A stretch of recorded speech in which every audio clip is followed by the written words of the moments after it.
I hate when my know-it-all ass has to be a buzzkill. The sentiment of this comment is good, right? In the sense that fanfiction does exist outside of capitalism, in the creation of it and the sharing of it, but it is not the only ethical thing you can consume under capitalism, because in our modern age, you actually have to have modern technology to consume it, which means that some poor child has labored to get the lithium, to get the phone I am making this on, to get the phone you read 803 on, therefore it is not ethical consumption. When people say there is no ethical consumption under capitalism, we are talking about the entire existence of it, the entire supply chain. We are not just talking about the singular product you hold in your hand, or the singular movie, or the singular food item. It's the whole experience.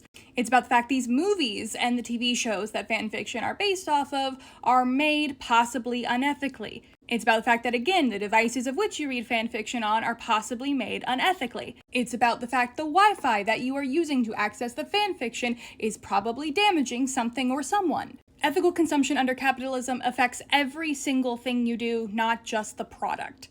Let's use this candle as an example. It's a candle from a small company. It's a candle from an individual vendor. A single woman makes these candles in her home. There is no corporation involved. It is literally just her in her kitchen, which, by the way, I love this candle, but I'm not going to show you the brand because of how I'm going to talk about this brand. It is not about the brand, it is about the supply chain of capitalism. So she makes these candles alone in her kitchen. But where does she get the candle jars? Mass production websites like Alibaba. That's a lot of pollution. That's possibly a lot of unregulated labor. You never know. Where does she get the wax? Is it a sustainable beeswax? No. And the wax is full of a very strong scent, a very strong coffee scent, of which I love, and I'm willing to poison my lungs for that, but scented candles like this literally do kill people, and animals, and the environment. What happens when this candle is used up? Well, hopefully I go recycle it, because it is glass.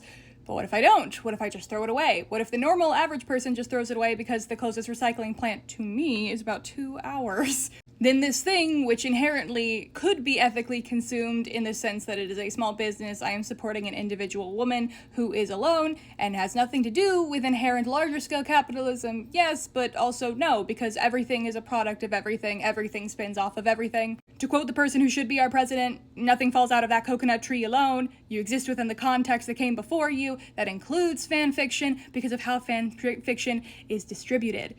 This does not mean fanfiction is bad. This is not me saying you are a bad person for consuming fanfiction. But what I'm saying is, if we are talking about the larger scale concept of deconstructing from capitalism, there is not a single thing you could do right now besides going and standing alone in the woods completely naked that would separate you completely from capitalism.